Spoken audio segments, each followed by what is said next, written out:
नमस्कार दर्शक बंधु खबर आज तारीख 16/8/2024 तीनोटी अनुचिंता सह चलतु आरंभ करवा आज खबर। भुवनेश्वर में राज्यस्तरीय स्वाधीनता दिवस रे मुख्यमंत्री अभिभाषण खाली 1.5 लाख पदवी पूरण पर पदक्षेप नवाको देले प्रतिश्रुति। यह थिला आमर मुख्य खबर। जीवा आमर द्वितीय खबर को मासिक धर्म पर महिला मानक गोटे दिन छुट्टी घोषणा कले उपमुख्यमंत्री।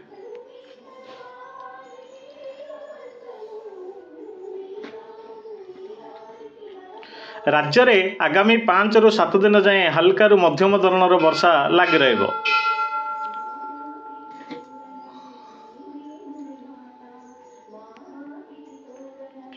कांग्रेस रो नुआ स्टीयरिंग कमिटी रे नाहांती तारा नरसिंह निरंजन प्रसाद भली अभिज्ञ।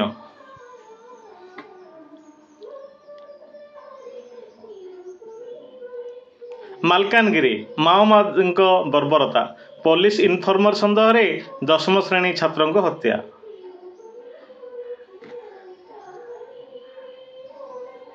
बजार को आसिला ओलार मॉडल रो नुआ इलेक्ट्रिक बाइक दाम होची 74,999 टंका आरंभ हो। लाल किला रे मोदी को बड़ घोषणा 5 वर्ष रे सृष्टि हब 75,000 मेडिकल सीट।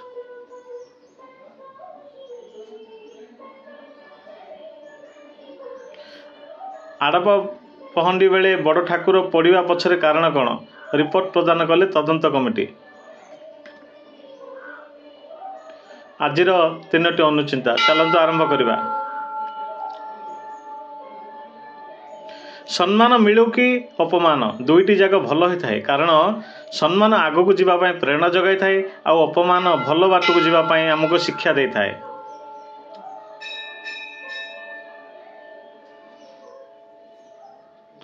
जो दीप शिखा आमको पवन रू लिभिजार वंचित कर दीप शिखा बेले बेले हाथ को जलाई दे थाए। ठीक से भाव अति आपणार बोली भावुवा मनीष ही आमको बेले बेले बहुत दुख दे था। भड़ा घर को जिते सजैले भी से तुम निजर हम ना।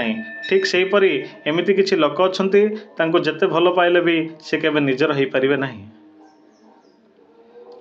चलते देखा आमर आगामी अनुचिंताटी को। संपर्क आरंभ हुए स्नेहरु पंची रहे व्यवहार अनुभव हुए जंत्रणारू अनुभूति रहे हृदय फिका पड़ जाए अवहेलू आ भांगी जाए छटिया भूल बोझमणारू। तेणु संपर्क ठीक रखंतु। शुभ सकाळ दिनटी आपण पाई मंगलमय हो। आपण दिनटी खुशी रे कटू।